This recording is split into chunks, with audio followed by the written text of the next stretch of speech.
What's up, cool people? My name's Matt, aka That Random Christian Gamer, coming at you with another game review. And today we're looking at Earthlock. Now this is more specifically the 2018 version of the game. I know there's one from 2016 that also has the subtitle Festival of Magic. It's pretty... I couldn't even tell you offhand what the differences are between the two versions, but it's very similar. I will say that. I have gone all the way through the game already. I haven't quite done everything that there is to do, but I have done a lot of it. So this is kind of like your, I don't know, home base of sorts throughout the game. Let me pull up the map here. If you're in, like, pretty much any of these other spots, you'll see smaller versions of this, like, frog statue kind of thing here. And those are, like, where you can warp to different points, except you have to warp back here first to warp anywhere else. So I guess this is kind of the home base in that regard. You got, like, plants and stuff that you eventually get, which you can grow, and those will give you resources for crafting some things. You got all sorts of other ways of crafting things, of getting materials, and all sorts of just little things here and there that are fairly important if you want to play the game the best way that it can be played. Here's where you craft some of the, like, healing items and or ammo for some of the weapons. Not every character's attacks need ammo, though, which is nice that you don't have to worry a whole lot about that. You get a grand total of 6 playable characters throughout the game, and if you couldn't tell, level 20 is the maximum. Which, because of that level max, it makes the game generally pretty challenging throughout. Now, I mean, at level 20, if I go back to, like, the earliest areas, those aren't going to be much of a challenge for me. But it's pretty easy to go through the game and, like, have the different boss fights in particular be quite challenging as you go, to the point where you might even need to think pretty carefully about which characters you're using, how you're using them, and things like that. So here's kind of like the overworld area. Let me get into a battle here for you so you can see what that's like. So as you get close to the enemies, they'll pretty much notice you. If you press B, at least on Xbox, if you press B, it'll give you the sort of initiative in the battle. So, let me go ahead. So, we've got a few different types of characters, as is typical for, you know, RPG-style games. Some of them are more magic-based. Some of them are more, like, physical attack-based.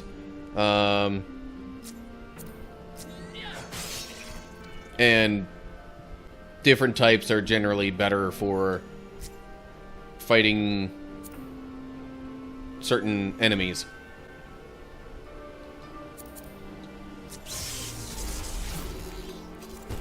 There's also, like, elemental strengths and weaknesses to consider and things like that. So, yeah.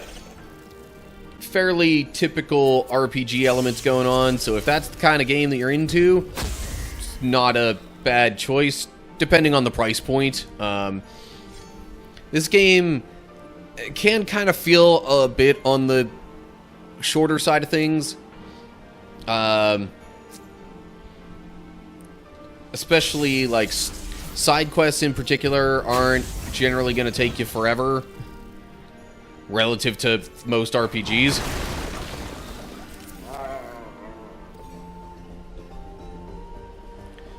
Combat's turn-based, as you can tell there. This might be... I've got a side quest currently where I need to collect a certain type of flower, I think. And I'm pretty sure that was it. Let me actually take a look at the quest log here. Okay. I need 9 more of those, I'm guessing.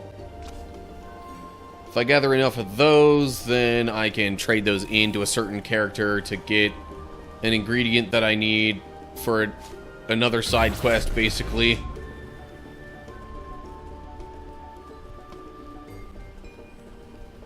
Also, in the overworld, and as you're moving around in different areas, the characters have different abilities, things that they can and can't do. Nart here is the only one that can pick up the plants and harvest them.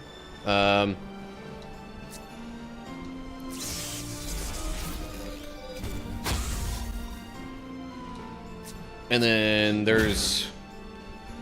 I'm trying to think of what else the other characters do. Ammon, who's the guy who's about to attack right here, he can, like, look through scrap piles and find resources and stuff that way. The robot called Pat here that just attacked and is about to attack again, he can, like, move really fast in the overworld. Taika, the dog-type creature there, is able to, like, kind of dig for things and sniff stuff out like that. That's how I'm supposed to get those things. I was wondering how I'm supposed to get those little floating critters that were around there. I've had the darndest time trying to collect those. But if I'm stealthy, they don't notice me. Cool. Alright, so I got that. I do still need some more of the flowers, though. So, the story's actually pretty good, I'd say. You know, graphics aren't super flashy or anything, especially for a 2018 game. So, you know, minor points down for that. But the combat is pretty solid. Story's pretty good too. Might be a little on the short side though.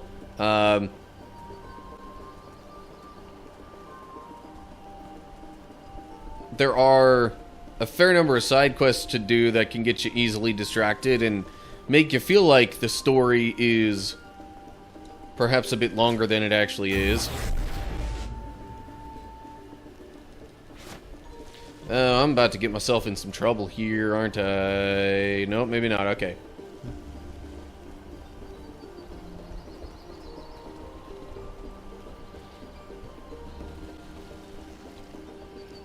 There's also a decent variety of enemies. It's not like a ton, but it's enough that you have to, you know, pay attention and kind of strategize a little bit depending on what enemies are around. Oh. 2 other characters in the overworld. This one's Olia. I have no clue what she does in the overworld, honestly. This one, though, she goes by Ive. Technically, her full name is Ivory Lavender, but she usually just goes by Ive for short. She can sneak around even without any of the special flowers and stuff, like I just picked up.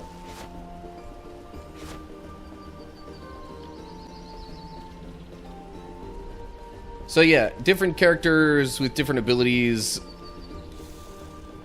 I think, is kind of one of the stronger points of this game. Makes it feel a little bit different than a bunch of the others out there.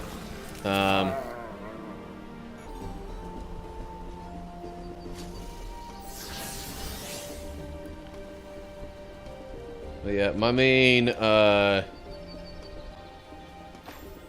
gripe, well, maybe gripes, plural, I don't know.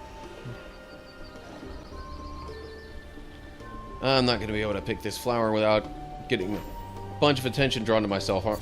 Well, I suppose then if I pick the flower, I've got the stealth boost and I can get past these characters anyway.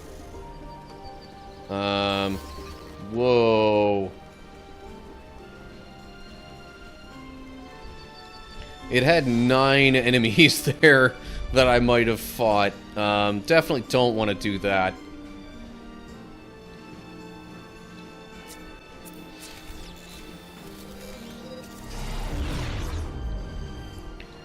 Now, I mean, so I mentioned the story being good. Like, it's not exactly like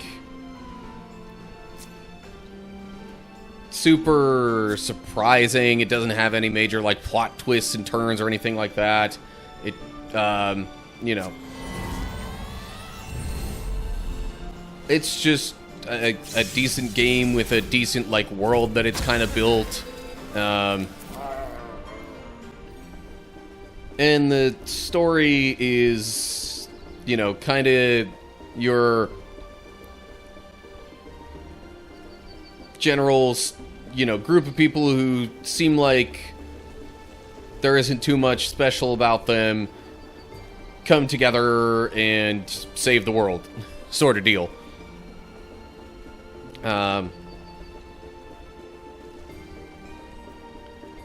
Now, the main...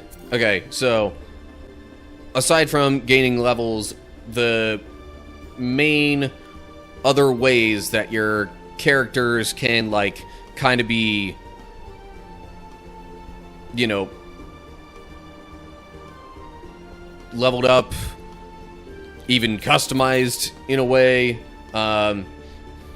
First off, you've got the different bonds, which, if you look at, you know, the characters here and see the, like, amounts of stars between them, that's supposed to represent their bond with each other, and at certain levels, those bonds will give them certain, like, passive benefits if you've got those. I think it's only if you've got those two paired up in the party. I'm not 100% sure on that, but I'm fairly confident in saying that. And then the other way of improving your characters is through talent points, which they will get from leveling up, and also from certain levels of bond with other characters. So you open up what's called the talent board here. It's, if you're familiar with Final Fantasy X, it makes me think a little bit of the sphere grid there, except there's not necessarily, like, branching paths for it. Now, this is not all filled up at first. A lot of this had to come later, but you can kind of customize your character stats a little bit. Like, if I wanted to, I could go into where this resilience talent is and swap it out for another stat boost.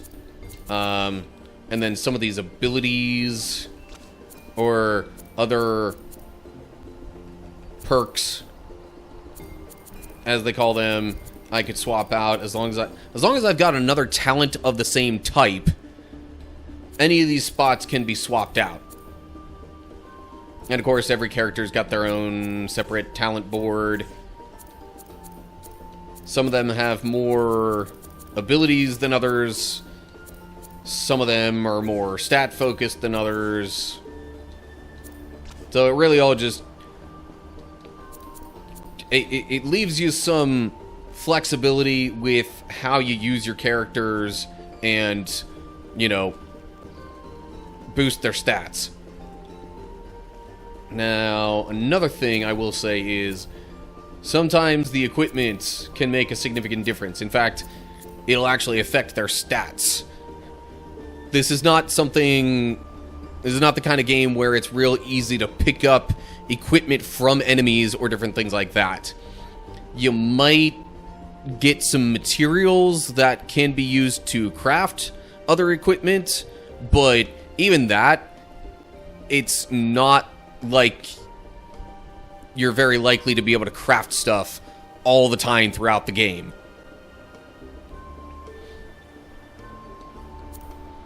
But, you know, it is there.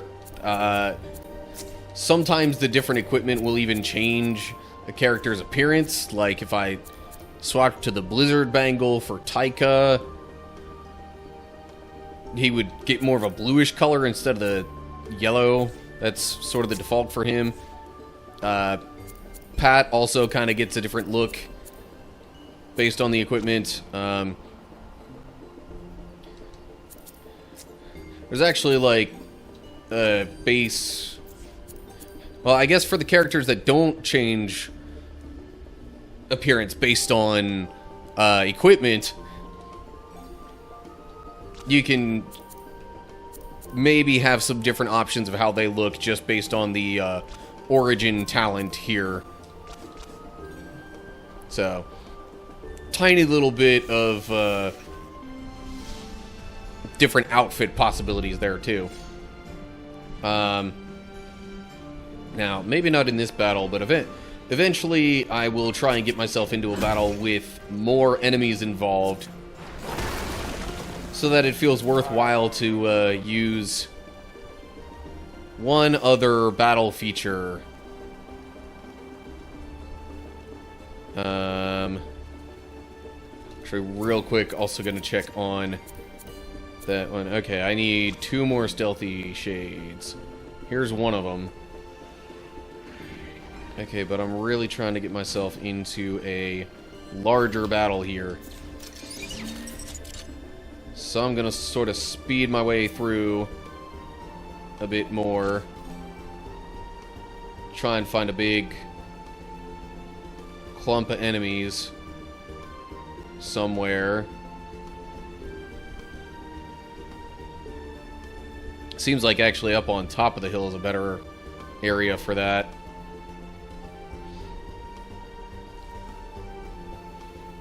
There are certain parts of the game that get a little, like, kind of fetch questy.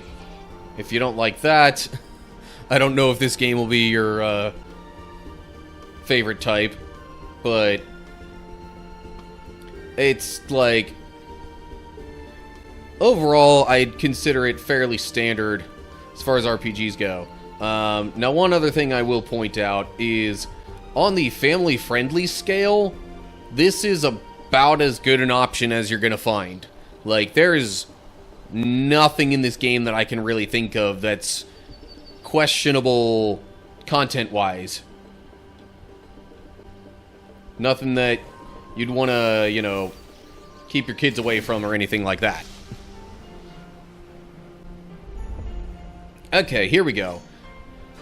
So, one more battle mechanic within this game. It has what are called super stances. So if the bond gauge goes up high enough, you've got the ability to, in my case, on Xbox, I can press left bumper. That'll put a character in their super stance, which gives them, unsurprisingly, like, higher powered abilities. Or really, higher powered versions of their regular abilities. So, like, Nard here is kind of the healer. And with his super ability there, he would have healed a lot more than normal. Now with Taika, I think it's pretty much just a matter of dealing extra damage with his attacks. that's pretty much how a lot of the abilities are.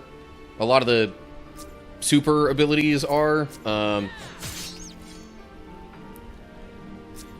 They're either powered up versions that deal more damage, or in some cases, if it's an attack that would normally only hit a single target, the super version can hit multiple targets at once. In fact, all the targets at once.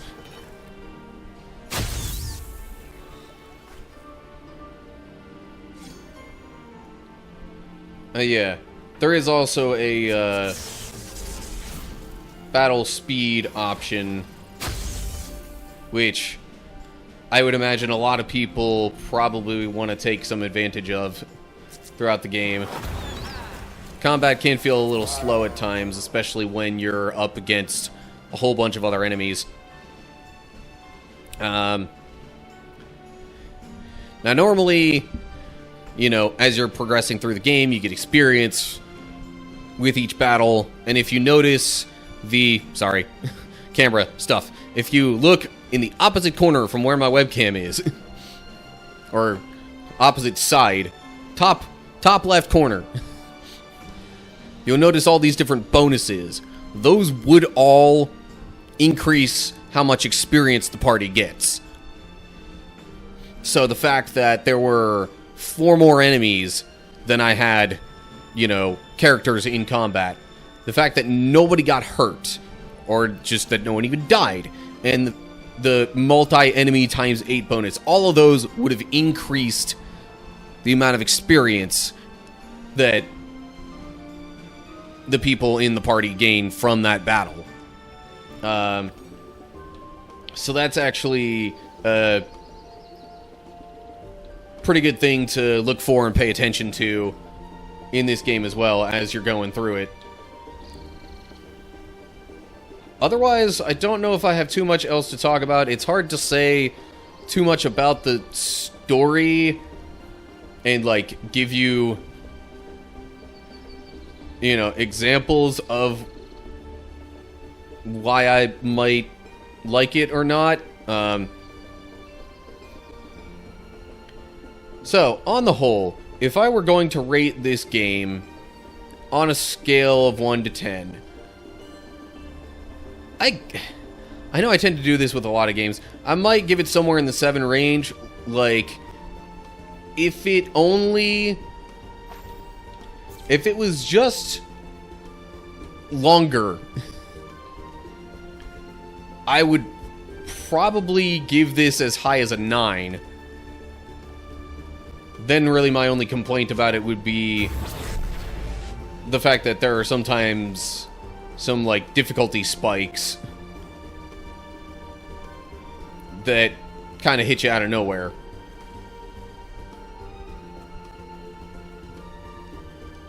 So, I will say, specifically regarding family friendliness, 10 out of 10. Like, no issues whatsoever with this game. In fact, if you're going to try and introduce the RPG genre to a child, this might be my most recommended first game to try and use as an introduction.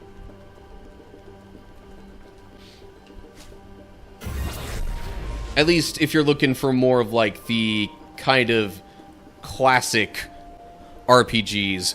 The ones that are the ones where the combat's more turn-based, they're a little less action-oriented, and things like that. But yeah, on the whole, though, 7 out of 10. There's a few notable shortcomings where this game is not the greatest. The graphics aren't going to blow you away. Story is good, not great. Game's a little on the short side, too, especially as far as RPGs are concerned. So, if you're able to buy the game, I'd say under $10. Definitely if under $5, then I might recommend getting it. Otherwise, I'd maybe shy away from it, because I don't think it's long enough to merit a higher price than that. A little bit more about the combat before I fully wrap this up. Let me give you the full lowdown. So you got your primary abilities. If you're looking bottom left of the screen, you got a few different things you can select there. It's always going to default to the upward position, which that's going to be your primary character abilities. Left is items, which, I mean, you've got... pretty much all of them are going to be healing items of some sort. Down is where if you got the battle bond gauge filled up enough, where the super stances will appear. And if you go to the right where the gears are, it gives you options to swap character positions, which I guess can be useful if you're looking for, like, if you get into a battle, you realize that, oh hey, this particular passive bond ability would really help, so then you can swap some of your characters currently in the party around and get different passive abilities going. Now, next to the abilities that you use, you'll notice there's little, like, yellow square things. You might have 1 or 2, sometimes even 3. That's basically the amount of energy that ability consumes. If you run out of energy, you won't be able to do much. You do regain at least 1 per turn, but some of them require more, and if you want to do that, instead of just the 1 energy abilities, you might have to go over here and just do a rest. If you rest, that'll give you a turn where you're not doing anything, and you can regain energy. There's also the feigned death option, which is kind of your runaway mechanic.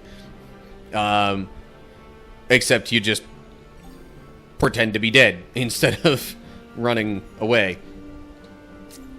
Okay. I think that's fully and completely all there is to say about the combat. So, now that I've gotten that out of the way,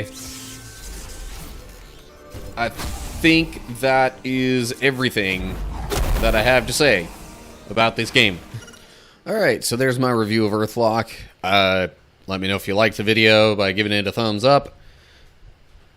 But, long story short, it's an RPG that, like, kinda, you know, does the basics. Not too much else, honestly. So, kinda middling score. I was maybe even being overly nice to it as I was recording the gameplay, honestly. It's probably more like a 6. Or, I don't know. It's good, or even just like okay. Definitely not great. I enjoyed it enough, but it didn't blow me away. By any means. In any particular aspect of it. But, anyway. So, yeah. Make sure you subscribe to the channel so you don't miss other stuff. And look down in the description to get info on social media pages, and you can find links to follow those and leave comments down below this video with other games you might like me to review and or do a playthrough of, or whatever thoughts, suggestions, anything like that that you have in mind. So, that'll do it for now. Hope you're all doing well. Hopefully I'll see you soon for another video. But whatever the case is, till next time, stay cool, people.